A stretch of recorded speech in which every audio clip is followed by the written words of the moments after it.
दोस्तों, सरकारी सिस्टम कितना अत्याचारी है उसे देखना और समझना है तो इन दो नामों को देख लीजिए। नोएडा के युवराज और दिल्ली का कमल, दोनों अब इस दुनिया में नहीं है। दोनों की जान बच सकती थी, लेकिन इनकी जान का दुश्मन सिस्टम बन बैठा। इनकी जान किसी दुश्मन ने नहीं बल्कि उस सिस्टम ने ले ली जिसे हम टैक्स देते हैं।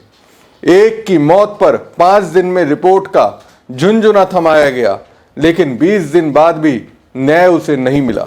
दूसरे की जान जल बोर्ड के उसी गड्ढे ने ले ली जिसकी सुध लेने वाला कोई नहीं था। वो रात में गड्ढे में पड़ा रहा, किसी को उसका पता तक नहीं चला। नमस्कार दोस्तों, मैं हूं प्रवीण सानी। पश्चिमी दिल्ली के जनकपुरी के अंधेरी गलियों में 5 फरवरी 2026 की रात 25 साल के बाइकर कमल ध्यानी के लिए घर लौटने का रोजाना का सफर जानलेवा साबित हुआ। अपनी मोटरसाइकिल से लौटते समय वो दिल्ली जल बोर्ड के पाइपलाइन प्रोजेक्ट के लिए खोदे गए एक बड़े बिना निशान वाले गड्ढे में गिर गया। ये एक ऐसी जगह थी जहां कथित तौर पर ट्रैफिक बंद था, फिर भी वहां ठीक से बैरिकेड, साइन बोर्ड या रात में निगरानी की कोई व्यवस्था नहीं थी। उसका शव अगली सुबह तक नहीं मिला। उस रात परिवार द्वारा लापता व्यक्ति की रिपोर्ट करने के बावजूद पुलिस की कार्रवाई में घंटों लग गए। ध्यानी के भाई ने आरोप लगाया कि 6 थानों में जाने के बाद भी कोई मदद नहीं मिली। उनके दोस्त ने दुख जताते हुए कहा कि एक साधारण फोन ट्रेस से भी उनकी जान बच सकती थी, लेकिन सिस्टम फेल हो गया।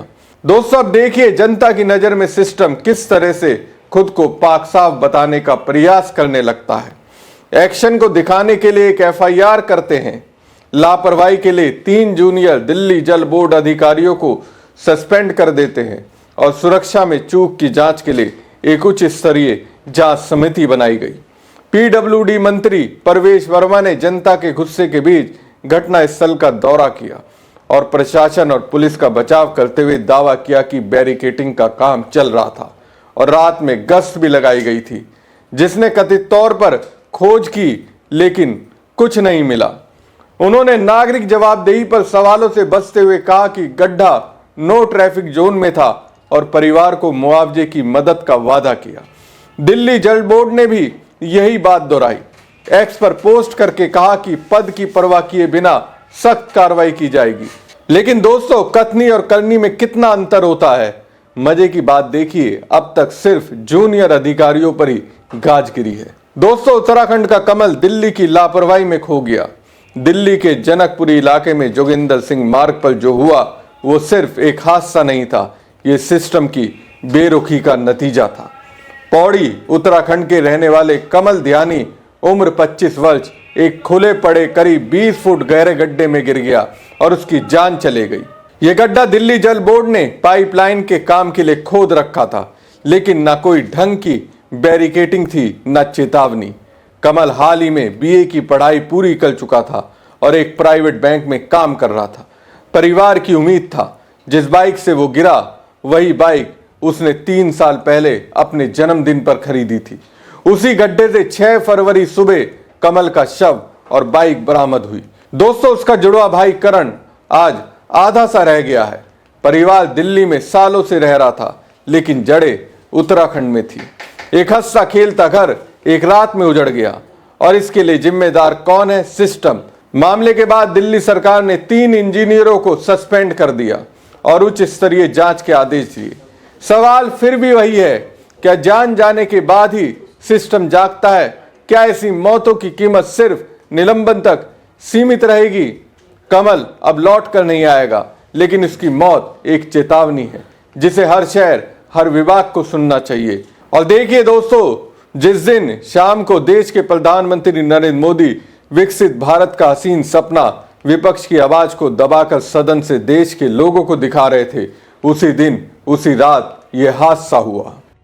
जिस समय कल राज्यसभा में मोदी जी 97 मिनट की अपनी स्पीच में लंबे लंबे जुमले फेंक रहे थे, विकसित भारत के सपने दिखा रहे थे और चौथी अर्थव्यवस्था पर डंका पीट रहे थे, उस समय दिल्ली का रहने वाला एक युवा कमल अपने ऑफिस से, अपने दफ्तर से काम करके, मेहनत करके घर लौट रहा था।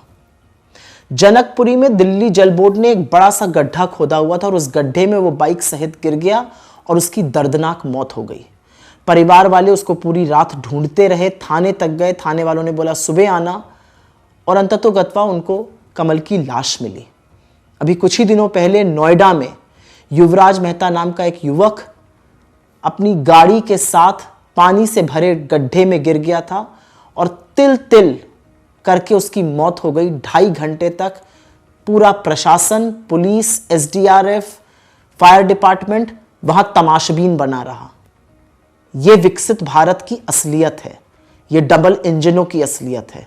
आप करते रहिए चौथी अर्थव्यवस्था और तीसरी अर्थव्यवस्था और हर तरह के जुमले की बात, लेकिन जिस देश का युवा गड्ढे में गिर जानों से मर रहा है, उस देश को विश्व गुरु तो नहीं कहा जा सकता। आपके जुमलों की खोखली असलियत ये मौतें जरूर खोलती हैं, लेकिन मुझे नहीं लगता कि आपको इससे कोई फर्क भी पड़ता है मोदी जी। दोस्तों, युवराज की मौत के बाद कहा गया था कि 5 दिनों में रिपोर्ट आ जाएगी, लेकिन रिपोर्ट तो छोड़िए, अब उसकी बात भी नहीं हो रही है। सरकारी सिस्टम को पता है कोई मरे उसका कुछ नहीं हो सकता, इसलिए नोएडा में युवराज की मौत के बाद आज दिल्ली में कमल की जान चली गई, एक गड्ढे में गिरकर। हैरानी की बात है कि जल बोर्ड ने माना है कि यह घटना नोएडा में हुए हादसे जैसी ही है, और उस हादसे के बाद जल बोर्ड ने सभी साइटों पर सुरक्षा के कड़े प्रबंध किए थे। दोस्तों, यह हादसा नहीं, प्रशासनिक मर्डर है।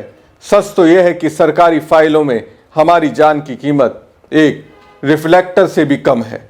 नोएडा से लेकर दिल्ली तक अफसरों को पता है कि जनता की याददाश्त कमजोर है। वो जानते हैं कि कुछ दिन शोर मचाएंगे, टीवी पर बहस होगी, अखबारों में सुर्खियां बनेंगी और फिर सब शांत हो जाएंगे, इसलिए वो बेपरवाह हैं।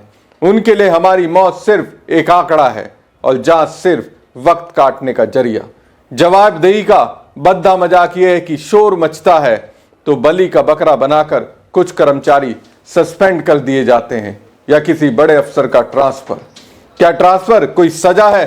क्या सस्पेंशन से किसी के घर का चिराग वापस आ सकता है? यह सिर्फ जनता के गुस्से पर पानी डालने का पूरा एक पैतरा है। एक घटना से क्यों ऐसे सबक नहीं लिए जाते कि फिर से उसी तरीके के हादसे ना हो? दुख की बात यह है कि हमने भी मान लिया है कि नालों और गड्ढों में गिरकर मरना ही हमारी नियति है। नियति नहीं, यह हमारा साझा पतन है। हम चीखते हैं फिर चुप हो जाते हैं। लेकिन याद रखिए, आज युवराज और कमल की बारी थी, कल ये गड्ढा आपके या मेरे घर के किसी सदस्य का इंतजार कर रहा होगा। दोस्तों, मेरा इस निकम्मे सिस्टम से सवाल है कि अब आप हमें यह मत बताइएगा कि रिपोर्ट कब आएगी या किसका ट्रांसफर या सस्पेंशन होगा। बस इतना बता दीजिए कि अगली हेडलाइन बनने के लिए हम में से किसे और कहां तैयार रहना है, क्योंकि गड्ढे तो आज भी वैसे ही खुले हैं जैसे कल थे, फिर चाहे वो दिल्ली हो, एनसीआर हो या और कोई छोटा शहर हो। हमारी खबर आपको कैसी लगी कमेंट बॉक्स में कमेंट करके जरूर बताएं। साथ ही पेज को ज्यादा से ज्यादा लाइक और शेयर कीजिएगा। धन्यवाद।